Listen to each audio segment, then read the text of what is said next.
In the name of Allah, the Beneficent, the Merciful, all praise is due to Allah, and we ask for His peace and salutations upon our beloved Prophet Muhammadin sallallahu alaihi wasallam, his family, companions, and us with them. Ya Rabbil Alameen. Assalamu alaikum wa rahmatullahi wa barakatuh. Ramadan Mubarak. Brother asked me an important question. So say I commit to fasting Mondays and Thursdays or whatever I'm able to, and then I fail. How do I move beyond that?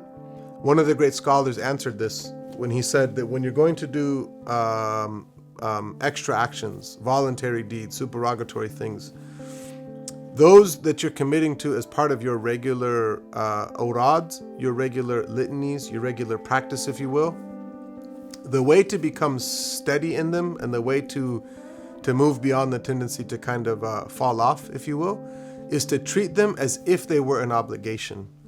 And that if you treat them as if they were an obligation, ultimately your nafs, your ego, your lower self will give up on its ability to distract you from doing them, and then it will actually begin to help you in doing them.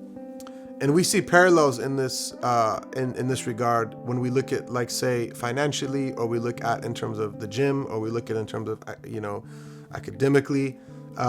When we think about, okay, if I just say like, oh yeah, I'm going to exercise and then I'll go to the gym whenever I feel like it, the likelihood is that I'm not going to be very active in the gym. If I say I have to do 3 days a week, at least half an hour a day, or 2 days a week, or 5 days a week, whatever the person's commitment is, and you kind of like no excuses.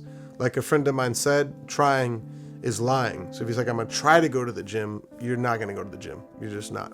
So if we say, I'm going to try to fast Monday and Thursday, you're not going to fast Monday and Thursday. If we said, I'm going to try to get my doctorate, I'm going to try to get my master's degree, I'm going to try to graduate from high school, you're not going to do it. Trying is lying. And so we have to apply that same thing to our commitment to regular practice. Treat it as if it's an obligation. Like, in your mind, don't think about it as like an option. Granted, if you're sick, traveling, something comes up, those are going to be valid excuses for you to break your regular routine. But you don't want to be a person who operates from a place of excuses. As they say, ain't nothing to it but to do it. You have to just make it happen. And so, yeah, that's my advice to that brother and to myself, is that in your mind, treat it like it's an obligation, because then your nafs, which is ultimately the entity that is distracting you and making you fall off from it, is going to help you. Ramadan, the beauty of it is that it's an obligation. And one of the profound things is that so many Muslims, that maybe even some of us that are not that religious or that devout outside of Ramadan, because they know it's an obligation, rise to the occasion of Ramadan, fast, etc., etc. Apply that same thing to the prayer, apply that same thing to your zakat, to hajj, etc. And then when it comes to our extra actions, we don't legislate and say that they are obligations, but we just say in our mind, treat them as if it's an obligation. I have to do this thing. I have to, which is why it's really important that we balance between quantity and quality, that we don't just talk about doing a lot of devotion, but we talk about doing a love of devotion. In other words, that we want to do it well.